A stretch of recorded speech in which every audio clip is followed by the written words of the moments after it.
Pipeline generation is a hot topic right now, mostly because it's so damn hard to do. There are a lot of sales teams out there right now in cyber operating on reasonably anemic pipelines. CyberDonut, of course, is in their own perilous position. They've got to get to that 10 million ARR number by the end of next year.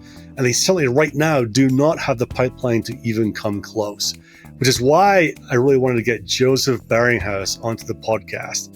Now, Joseph had an unusual start in cyber, so listen out for that. But he's now running marketing at Sonrai Security, a cloud security company.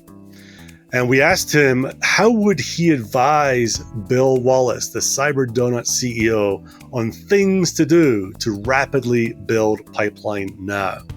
He talks about how he would do it, the campaigns he would run. He gives examples, he gives tips. He explains why he would do some things versus others. If you are wondering how to do pipeline better, some ideas about how to do pipeline generation better, you don't want to miss this one. I'm Andrew Monahan, and this is the Cybersecurity Go-to-Market podcast, where we answer the question, how can CyberDonut get to $10 million of ARR by the end of 2025? All right. Well, Joseph, on the podcast today, we're helping out CyberDonut. Thanks for agreeing to come on as a special advisor. No worries. In your experience in your role as the VP of Marketing at Sonrai, you've done a lot of demand gen work over the last few years. And as we know, CyberDonut is in a hole right now. For those that are new to CyberDonut, you can go to cyberdonut.com. It's without the E, so CYBR donut.com. And you'll see the numbers there. But the rallying cry is that CyberDonut needs to go from nothing at the end of last year to 10 million in ARR by the end of 2025. And if you look at those numbers that are there right now, they're in a hole with pipeline. So we need to rapidly address that. So what we're doing today is getting your experience and your recommendations and working with earlier stage companies to say, what can we do to make a difference right now? So Joseph, you've had a chance to look at the numbers right there on cyberdonut.com. What observations or questions do you have that are relevant for the conversation today? I think the first thing to call out is that a lot of marketers in general, maybe even regardless of your seniority, don't know the numbers. And so looking through this is super interesting and getting to, see what your conversion rates are. And a lot of marketers don't know their conversion rate. And there's talk all over the town of, I'm going to be gold on revenue only. And it's like, okay, but you really as a marketer need to be aware of what's happening at the top of your funnel as well, not just the revenue number, whether you're gold on it or not. And so it's interesting to look at this. So the first things to look at I see your first meeting to a true opportunity rate is pretty low, 29%. And we were doing, some math ahead of time as well. If you had 100 opportunities or 100 first calls, they'd convert to about 30 opportunities. And then it converts to 41%. This is just based on Q2, 41%. So then you've got about 12. And then POV to closed one is 50%. You get about 6. So out of 100 first meetings in one quarter, you would close 6 deals. That works with the new customer goal. It's about 4 is what it looks like. But knowing those numbers is super important to know how much you have to put in at the top or how much you have to create that will then come out in a closed one business. And not a lot of marketers think about that. They just think, if I put this much money in, I'll get this much pipeline out, which is a good number too. But you need to look at both sides of it, pipeline number and I'd say opportunity number, to know if you're driving the leading indicator and lagging indicator. Pipeline is not, I'm assuming, associated at a first meeting stage. And so you need to know how you need to get to that pipeline number. You need to know what your ACV is. You need to know, or ASP, you need to know what your total pipeline in stage right now that's open. So qualified pipeline versus just something you've created that's closed out. And that's, I'd say, pretty rare for a lot of marketers to know. Yeah, I was actually on a call with a company recently. I was talking to the CRO, and they brought in the CMO to talk about the numbers, the conversion rates. I love that. This guy had it all nailed. He knew it all inside out and said, this is what we have to do next year, 2025 plan, the whole thing. So yeah, I was super impressed by that. That's huge. And I feel like you're seeing more of that. The problem I feel like historically has been that the CRO or the head of sales would know the numbers and the marketer would not. And I feel like marketing is starting to pull that number more. Maybe they own an ops team. Maybe they are at least, aware of what the numbers need to look like for their team. And I know you've got a Q4 target of 10 million. So to me, that says you need to build about, and that's by 2025. or an ARR number of 10 million in 2025, you need to build a lot of pipeline to get to that number. A lot of pipeline. And so you do the reverse too. If I need 10 million ARR, I know my conversion rate is X, this many of close won deals from each month. How do I get to that 10 million ARR? I need X number of customers. You work backwards to know the number of customers you need, and if that's even achievable. That's a big part of it too. Yeah, it feels like, just looking at the numbers, that once we get to the qualified opportunity, which says, let's say second meeting is qualified at that point, what's that? We're converting at 20% from there, right? So 30 out of 130 turns into 6 customers. Yeah. So I don't know. Does that feel high or low to you? I think it feels a little bit low. I'm not saying it's super off, but the math doesn't math in some scenarios. If you need to hit 10 million, the math doesn't math. So that, I think that's the piece that you either need to get way more efficient or you need to put way more at the top. And those are I'd say 2 of the levers that people will try and pull. It's the 2 most common levers you pull, is either get more efficient on your conversion or you put more in at the top, or both, just depending on your goals for the company. It feels like there's a ton of opportunity to get better at the conversion on the sales side here, right? It does. I look at these numbers, I think, broadly speaking, they're pretty low. The idea that you only close 50% in your POVs is nuts, because usually they're quite resource heavy to do. Pretty expensive. Team, company, product. Yeah, it's expensive. Yeah, it's not just the SE who's running that POV, right? Everyone in the company's rolled their sleeves up to make it work. So that's an expensive way to get half of them to close. So we need to tighten that up. And then the opportunity to POV seems kind of low as well at 40%. These all seem low to me, right? So, there's no doubt on the sales side, they've got some work to do to try and improve how they're doing things, really look at maybe the ICP tightening up a little bit of their own prospecting, make sure they're getting into the right companies at the right levels. But let's focus on the bit before that, where we're looking at it and say, okay, well, let's just look at these. It looks like the raw pipeline number coming in is low, as you say. We've got a lot of work to do to get here. Let's kind of imagine that we're talking with the CEO now, Bill Wallace of CyberDonut. How would you start to have a conversation with him about the things that he should be doing to start making a rapid difference in the pipeline? I think there's, we looked at even headcount too. You've got 7, 8, 9, 10, 12 salespeople, give or take. 0 customer success managers, depending on your average selling price. There's certainly some customers that need some love, I would assume, with only 1 CSM. You got a heavy sales team too, with a couple marketers. I think there's potential to hire out. I'd look at what's working, what's not. They're bringing in about $1 million in pipeline. It looks like a quarter. It's lower than it needs to be to hit a $10 million goal next year by a lot. You need to be closer to probably $5 million a quarter, $4 million a quarter to be at that 10 million ARR goal. So you got to your point, you got to build quick. I think headcount changes, it's hard. It's hard to make headcount changes because it takes time to hire headcount. It takes time to build out. So if you have a team that you can work with or contractors you can work with that could bring on quick, that's certainly, I'd say, a quicker option to try and get quick build, but you've got a year as well. So I'm looking to see what tactics I want to go. But before you talk about headcount, you want to see where you're going to spend time, effort, and money. So what programs are you going to run? We talked about me being a field marketer in the past. Are you going to do field events? Are you looking to do regional type events? Are you doing, very localized things as well? Maybe you need a field marketer, or maybe you're going to do a couple events. And so you should just have an event contractor instead of a field marketer. It certainly depends on the programs you're running. We need to go to the local church and find Joseph from 10 years ago. Yeah, exactly. Yep. Put on a mean barbecue cook-off. Don't you worry. I think that's a big part of the headcount piece too. But the programs, there's opportunity here. Like first meeting we just talked about it. First meeting to our opportunity number, it's low. So it's one of 2 reasons. 1, we're bringing in the wrong people, or 2, we're just not good at following up on it. And that's okay too, but maybe we're not great at following up on it. I think one of my favorite programs is, some people call it like Back from the Dead. Some people call it just like a close loss campaign. I love running close loss campaigns. There's always diamonds in close loss, people that we've already talked to that already know us. You've already put work to get them to come into your funnel. I'm a big fan of a close loss campaign. I think there's a lot to come from those.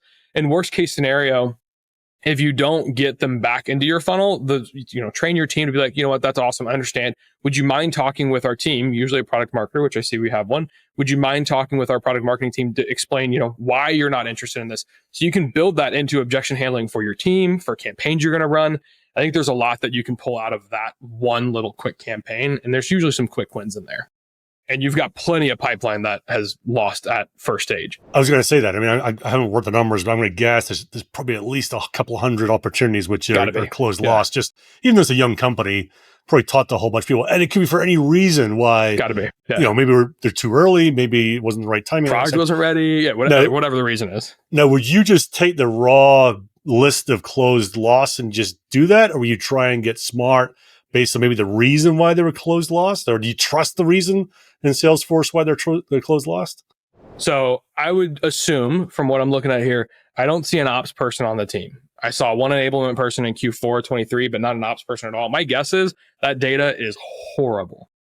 Myself right now, we'll look at closed loss reason. We'll look at even op notes. I really hope that those are in there from the sales team. If they're not, then we kind of got to go and hope. And I would then try and bucket by when the op was created, because we have different processes. Sales teams change how they, pitch. And so maybe the pitch is different, or how we talked about it is different than how we're talking about it today, because we've learned things. And so I'd bucket it based on, when it was created. If I don't have a closed loss reason of budget, okay, great. It's Q1 now. You have budget. Do you want to talk again? Are you interested in doing that POV that you closed off because you didn't have, budget at the time, or a team? Feature wasn't there. Well, we've got a feature now. We've got a feature that I think will solve that problem before. And so we'll bucket it based on what was happening there at that time. Now, I have about 49 questions here on my list. The good news is I won't ask you 49 questions. What we will do, though, is spin our wheel. Now, it's not just any old wheel. This is one that's completely random. I've used all sorts of entropy to get the randomization right. It's protected by this Zempic quantific encryption algorithm, so no one else can steal our randomness. And the whole thing is to get 3 questions that are completely picked at random for the 49. Let me spin the wheel, and then we'll see what it comes up with. Let's do it.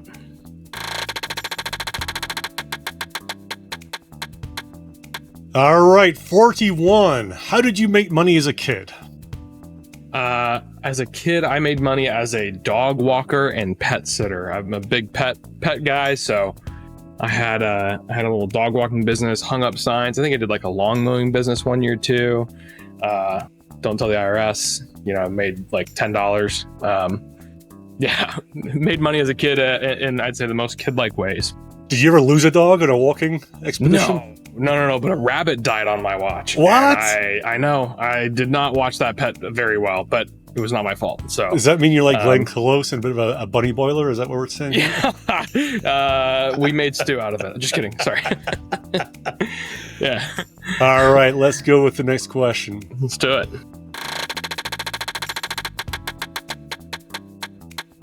All right, number 3. What's an embarrassing or memorable funny moment that you've had in your work life? Oh, that's a good one. So one of my first jobs, we ran a campaign for customers at the end of the year around holidays. You always do like the holiday gift, activity, right? Send out cookies or a swag or whatever to your customers at the end of the year. And I was in charge of it that year. And so we were trying to do it on a lower budget though. So we went and bought the cookies at like a local place. We packaged them up ourselves. But in that package, we sent it out to our prospects. It was in like this little plastic container that we like bought and made ourselves, to slap the sticker on it. Did it low budget mode. Those cookies were white powder cookies. And so we sent that to a government agency, a state government agency, and they opened the box and white powder came out and they had to evacuate the floor. We got a phone call from that customer later that day laughing quite hard. And also like, you can never do that again. And you're going to get a letter from our director on the gifting team as well.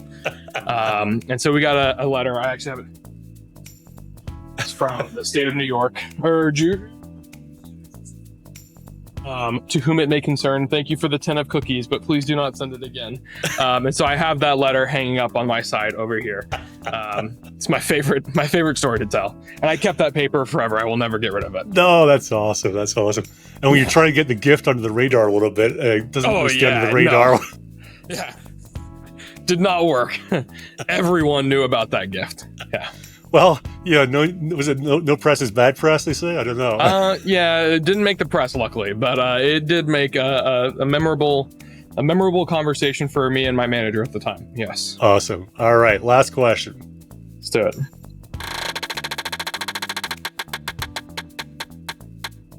All right, number 22. What is the story behind you getting your first job in cybersecurity? Man, I worked at a church before I worked in cyber, and I've been in cyber since, but I worked at a church. That's not your natural career progression from church to cyber. It's not a normal jump. And so I kind of got a lucky break. I went and met with the team in Dallas, and I remember showing up in person, and I was like, it's an interview. I showed up in a suit. It was back when we were all in person for interviews too. I walked into this office with a bunch of, our team was wearing shorts and t-shirts and stuff. And I interviewed with the head of marketing, who was in a shirt as well. Awesome guy.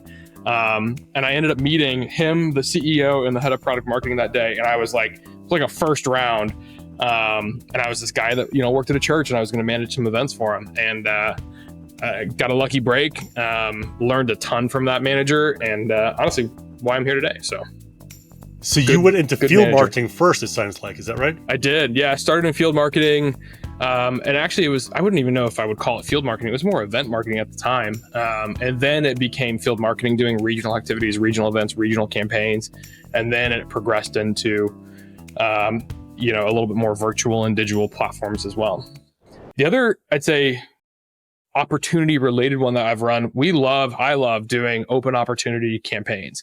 You got to get sales bought in on it, and it's not an easy thing always, but if you got a good relationship with your team, you can make it happen.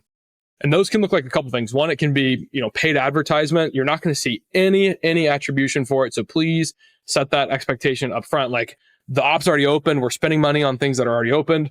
But any sort of like customer testimonials that you have, any sort of customer social proof that you have, or even just social proof of like ROI reports, ROI calculators, things like that, where you can show the value that you'd bring, something like that for open opportunities is worth its weight in gold.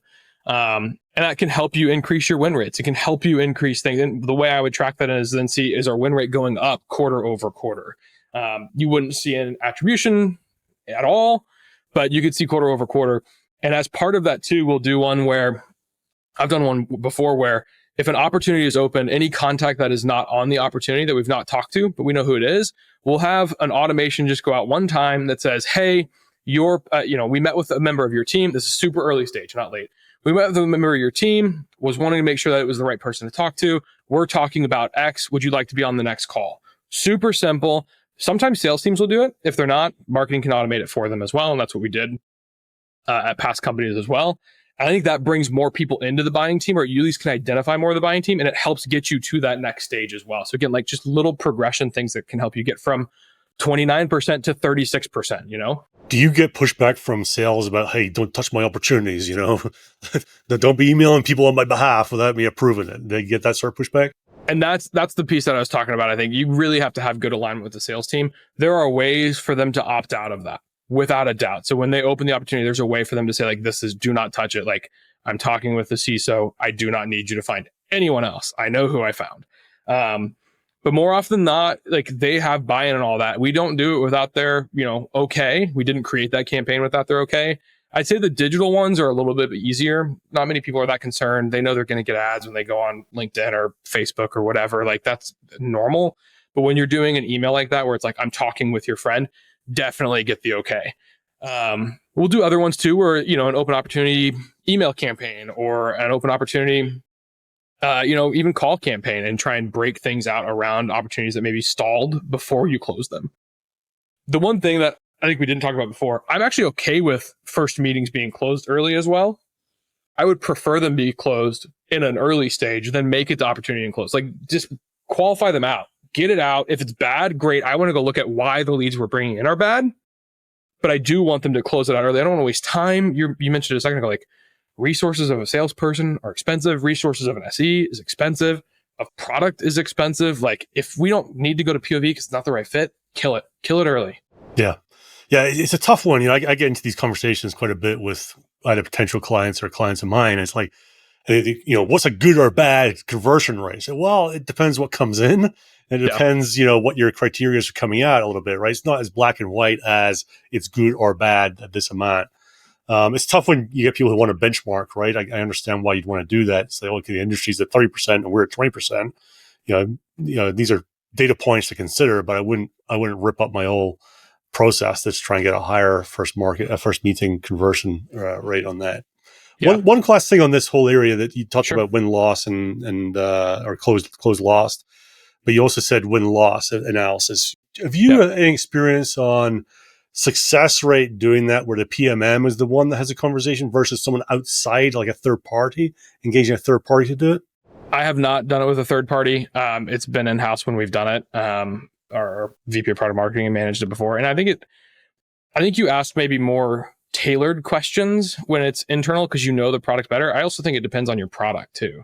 Like how technical is the space? Does the third party know what a Lambda function is? Probably not. So probably don't ask a third party to ask any technical questions. And you may get, you'll get different answers depending on who does it, is how I'd phrase it. And so it just depends on what you're trying to get out of that win-loss analysis as to if you should use a third party or not. There's a lot. I think there's a lot that goes into it. All right. So that's the first campaign we're going to run. We're going to look at the close loss and put something around that. What's another recommendation you'd make to get to this pipeline number? My guess is you've got 11 customers and one CSM that you don't have a ton of social proof. It's a guess. I don't know. You're an advisor too, Andrew. Does that seem fair? Yeah. I'd spend some effort getting social proof into the story. You're new. No one knows you. No one believes you. And you're probably asking them to connect you to something. And so bring social proof into the equation, customer case studies, video testimonials, any way you can get them, even just a quote. Although I'd say a lot of people are getting less and less trusting of just random quotes on websites. Put a name and a face by it, or like, you made that up. Everyone knows the game now, which is why you like show the person, bring people into it. It's still a people business, even if you're selling to a company. So we try and bring the person into it. I think that's a really big one. Again, I would use those videos, those testimonials in that open op campaign. Your sales reps will use that in a quote slide of this person did this type of ROI because they used our product. And it's like, do you want to talk with them too? Like, you can just go talk with them. I'll intro you. And so I'd make sure that the customers are super happy. I'd bring some social proof into it. And I think that's a big first need. Helps with conversion rates as well. And even can bring in some pipeline too. People love some of the best cyber companies out there. You and I talk about all the time, Andrew. They love social proof. There's a FOMO for sure about like, if I don't have that tool, my company is not going to succeed. I think it's true. And I think you definitely need to spend effort in getting that set up and getting that working. There's also, I'd say, an added benefit of that too, whether it's an official referral program or not. Like, you bring referrals in when you make customers happy. They talk about you. Best marketing is word of mouth. Make them happy, get them interested and open to doing social proof as well. Make it worth their while too. So let's, I'm just trying to think of examples of social proof. I think it's one of the things that Island did actually very well early on. If you looked at their website, even just after launch, they had pretty big name CISOs on there on video talking about why they were so compelled to, buy Island. I remember RSA, not this year, not 24, but 23. I wish I remember the name of the company. They had a booth, and they had a big booth, but the whole of one wall down the side was photos, names, and quotes of customers. Yep. Right. And that was their, hero, wall of heroes or whatever it was, and he was like, okay, well, they're not made up quotes if you got someone's name and all the rest of it against it, especially RSA. Imagine You're walking by and you see your name up there and going, well, that's bullshit, right? Yeah. So things like that. But how would you put it into like a campaign though? Like if you got an email campaign or you've got, I don't know, something else. I get, salespeople will do it all the time, but what about on the demand gen side? What's the best way to use these things? My preference is to always record on video like we're doing right now. Record in video, because I can take this transcript, I can turn it into a written case study. I can take this transcript and get quotes on a site. I can take this, and use it in 10 different ways. It's my preference, if somebody's open to it, is to get them to do a video testimonial. Even if you're not going to use the video, or like they're against using the video, you still have so much that you can pull from one conversation instead of just, hey, can I use a quote of you? get them to talk about why they bought it. And you can turn that into ROI stats as well. I like it in case study pages and open opportunity campaigns like we talked about, but even at top of funnel, people want to see other people using the product and how they're using the product. So get them talking about like the pain I had before I bought this product, and then I bought this product and my life is way better because of X. Just get them to tell their story of why they decided to buy it. It's also super helpful for your own unique point of view. So if they bought you because, the competitor was terrible, let's go do a competitor takeout campaign of this competitor's terrible. Here's a person that switched. Not terrible. This competitor, you get what I mean though. Or this is the pain and here's the solution to it. It's of course us, but here's the pain that person was solving. And so we're going to do a campaign around that pain, email ads, webinars, third-party activities, even in-person RSA events where you're, hosting a session or a talk. Let's talk about just that pain.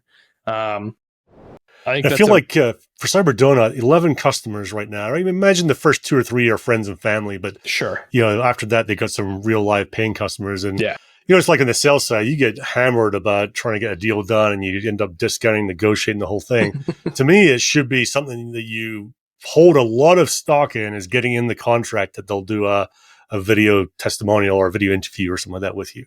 Now, not everyone per their company rules can do that sort of stuff, but if you got 11, I bet you should be able to get 4, 5, 6 of them to get on video. And this is, so far on cyberdonut.com is a big miss, right? There's not anything on there about their customers. So I'm with you on that one for sure. And you're talking about, advising CEO, advising marketing team.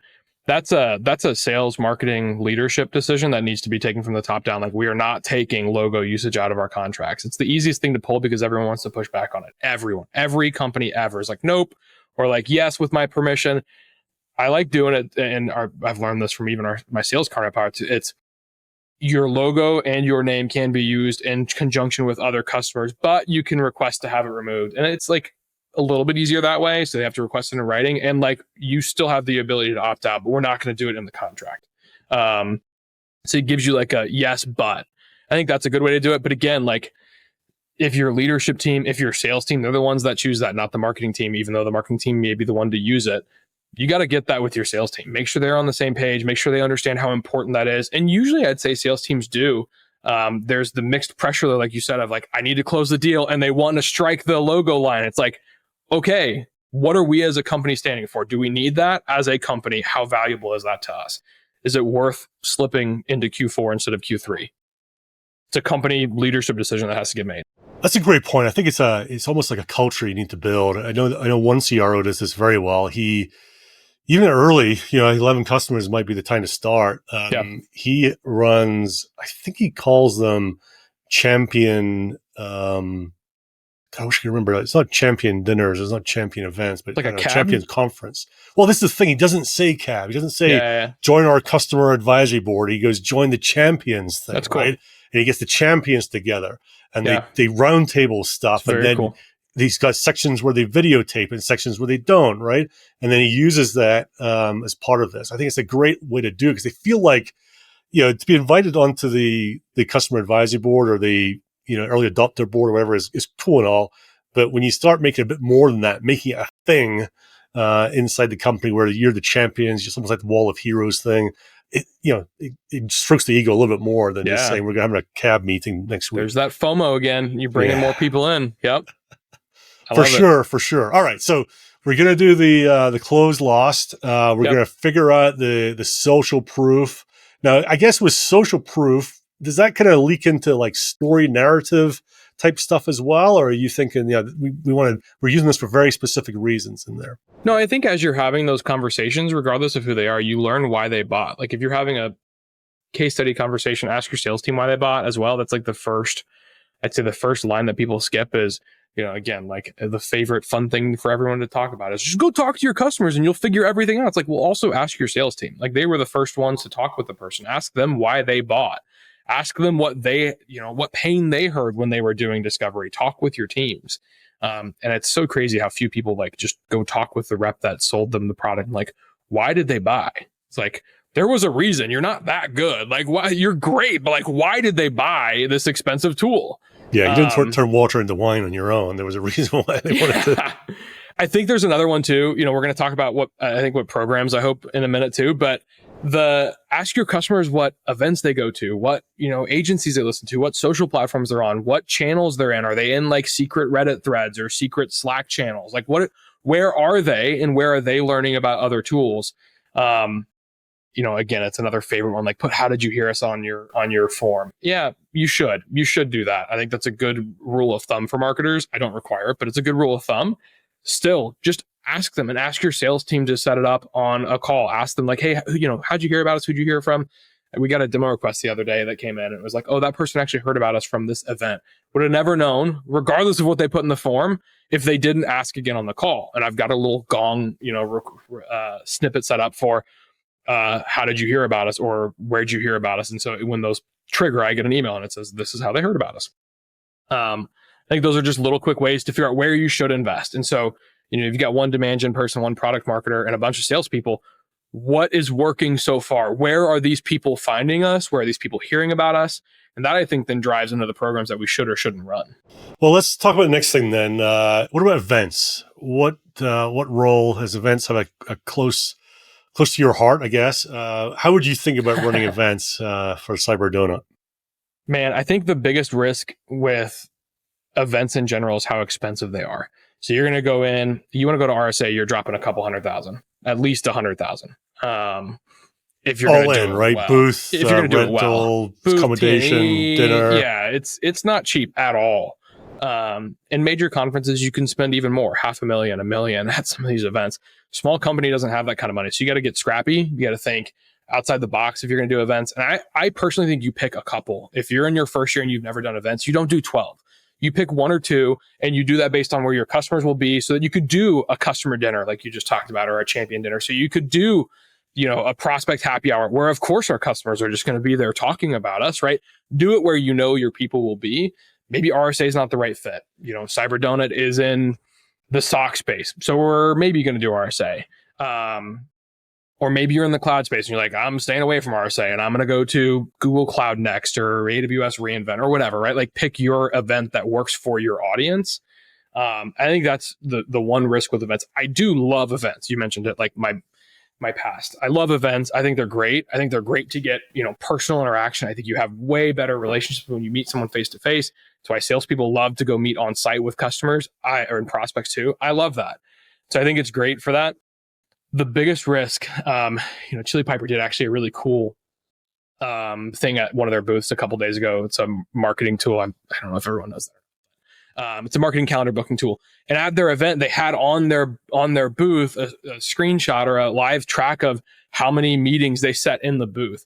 I think the biggest miss for every event company and every company that goes to events is they go to an event, they talk with a person, they write their little note down in the scanner, and they say, we'll follow up with you in 2 weeks. Never again will you hear from that person. And so we actually made a very, very deliberate shift. We did training on it ahead of time before an event previously this year. And it was, I don't care who you are. You're the SDR, you're the SE, you're the CEO. It doesn't matter who you are. If you have a good meeting with a person, just like on a disco call, any salesperson on a disco call is going to do, they're going to say, you know what? This is a great meeting.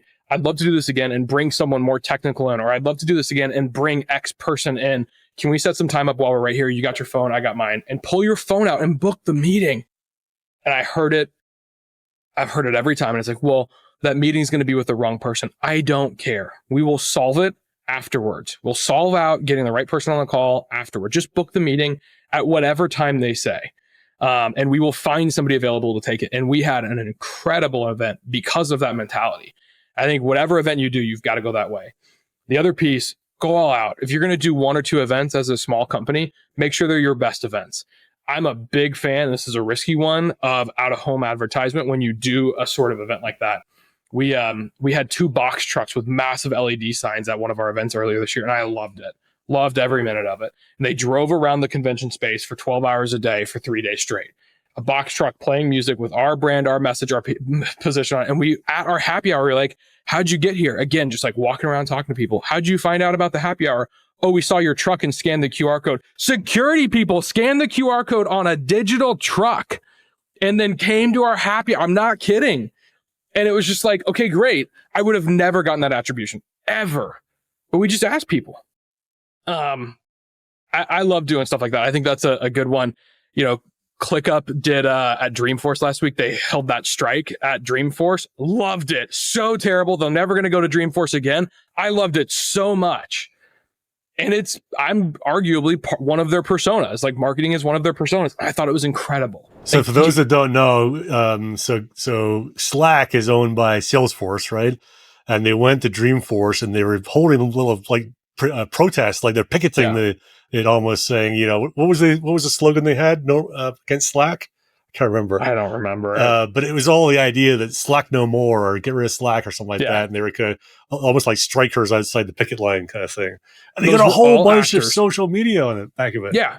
They got so much press from it, so much money and social media from it. Those were all actors, is my understanding. You're right. All actors.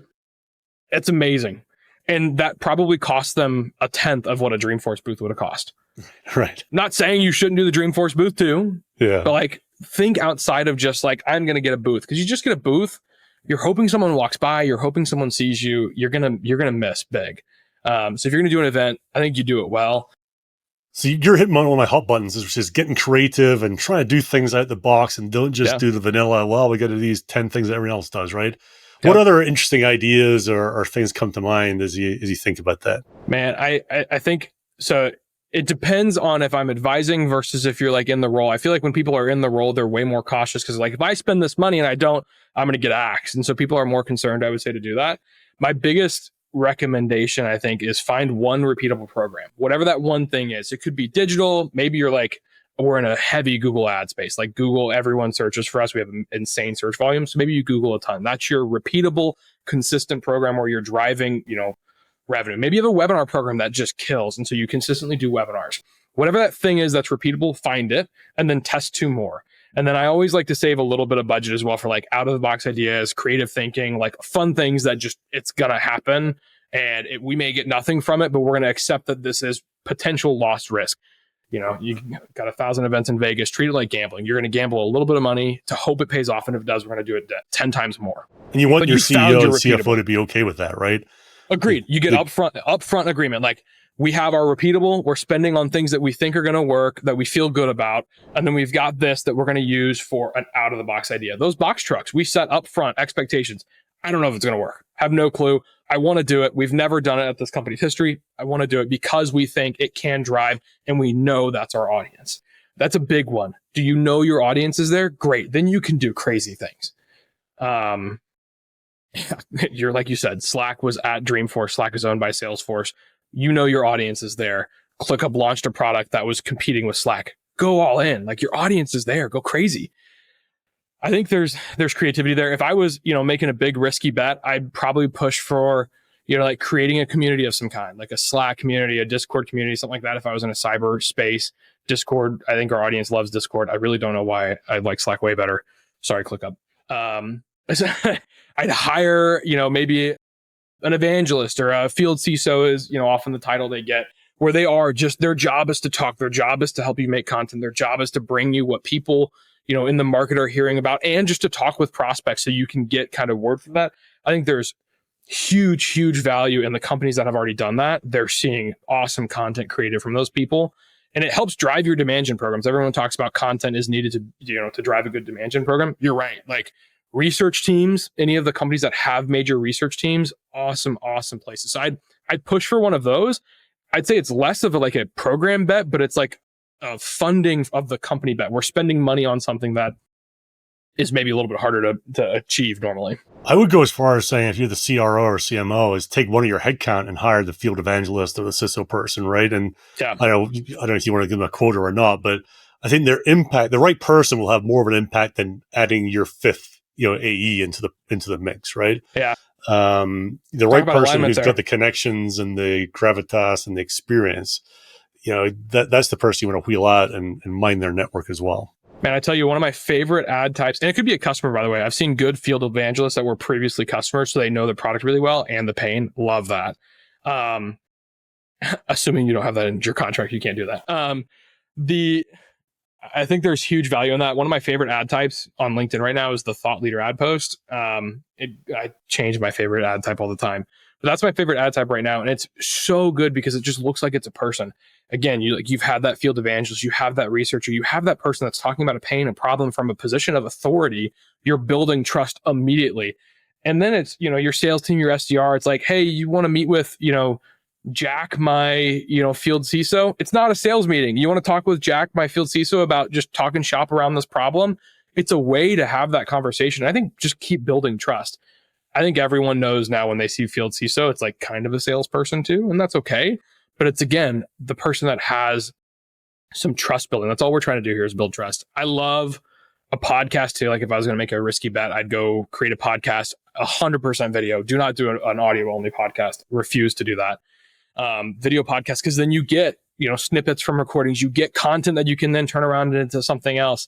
It's like a consistent content engine there too. Again, really expensive.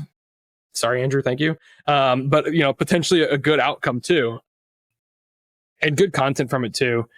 I think digital is a good short-term program too. If you're looking for really quick wins to see some traction, depending on your space, there's 1,000 ifs to that. But if it's a good space, Google, maybe LinkedIn, maybe everyone thinks, security people aren't LinkedIn. Promise you they are. Virtual webinar or event, create your own thing. We did that at our company as well. We created our own virtual event last year. Over 1,200 people registered, 600 or so attended. It's a lot of work, don't get me wrong, but great. Both two things: thought leadership, building trust, talking about the problem that we're solving. And then, of course, we expect there to be some deals that come from this as well. But it's a great way to build that trust with your audience and to make noise. I think partnering is big on that too, if you do something like that. Well, Joseph, we talked a lot here. We talked about the close loss campaign. We talked about, focusing in on just maybe a couple of events rather than trying to do everything, and make sure you're not just going because of the big event, but they're actually where your audience is. Really understand that. Maybe in the cloud space, you might go to cloud events rather than RSA, for example. Yep. Try to make a big impact. We use the ClickUp example as one as well. Creating a community maybe might be a way to go. I I was a sales guy trying to tell a marketer how to market, right? But I feel like the field CISO is such a undervalued. I know there's a lot more now than there were 5 years ago. Sure. Yeah. But for the right person, I feel like there's a lot of impact when you're in a very noisy space and there's 4,000 vendors clamoring for their fair share. It's a lot better when you have someone who's one of them, one of the prospect customers who's helping you get the message out. Yeah. So a lot of good stuff here. I want to maybe put you on the spot a little bit and say, okay, so let's say we said, Joseph, love all these ideas. We're going to run with 2 or 3 of them. And then in 3 months' time, the CFO goes, well, we can't do that anymore. What's one thing that you would not give up if the CFO is like, yeah, we need to cut back some a little on your budget, Joseph? My favorite answering as a marketer is, it depends. I would want to go pull the data that we have of what's working or what's not. And if we don't have the data, for example, like out of home didn't work, or we hired a field evangelist CISO, I'd go look at what calls were they on and what was our close rate when the calls that they were on. Or if it's a researcher, right? Like replace CISO with researcher instead, or research team. I'd want to go pull, the stats of the companies that visited the pages of the research that we put out as a team. You're like, okay, well, I'm not getting rid of the researcher. Like, I'm sorry, that's not happening. Look at the people that visited. They're also the same people that bought. So I'd want to go look into the data and close loss campaign. Like, I think it's relatively inexpensive. That's why I love that one too. You've done the hard work already. I don't know. I'd want to look at the data to see what is or isn't working. Where are we seeing most of our top of funnel, opportunities, meetings coming from? And if, maybe it's different from the, how did you hear about us? I heard about you from the truck. Okay, great. I want to bring that to the table in that conversation. And you're always going to have that, right? You're always going to have trade-offs. Like I said, I want one consistent, then I want 2 or 3 that are tests. And so I'm going to kill one of the 2 or 3 that aren't working, and we're going to go find a different one. And we do that, throughout the year as things change as well. I think the easiest way to get CFO, CEO, whatever, whoever that, C is, to buy into a campaign, have your sales team talk about it. I have a sales rep that loves one of the campaigns we're doing. She talks about it all the time. I don't, but she does too. And so her, goes back to social proof. Her social proof of I want 10 more of these is like, I'm not killing that program. Like, did you just hear that? Like, I'm not going to get rid of that. Now, when they hate it or when it's not working or when I have data that says they loved it, but like they're still closing like terrible, different story. But, don't fall in love with your campaigns. That's the hardest thing as a marketer is like, I spent so much time on this landing page. It looks gorgeous. It's the best design ever. The strike was amazing. Like if ClickUp sees 0 traffic to their site and like sees 0 deals come in and 0 PLG starts, like it didn't work. Sorry, it was cool. It didn't work. Unless that was your goal, right? Like brand maybe was their goal for that one. So make sure you set goals up front. Make sure you set expectations too. I think it gets you out of the, well, you've got to kill one and I want to kill that one conversation. Well, on behalf of Bill Wallace, the CEO of Cyberdonut, thanks for the advice today. I am wearing my Save Cyberdonut t-shirt right now.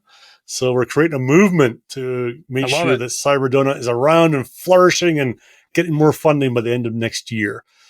Joseph, if someone wants to get in touch with you, where is the best place to do that? Hit me up on LinkedIn, send me a connection request, chat there.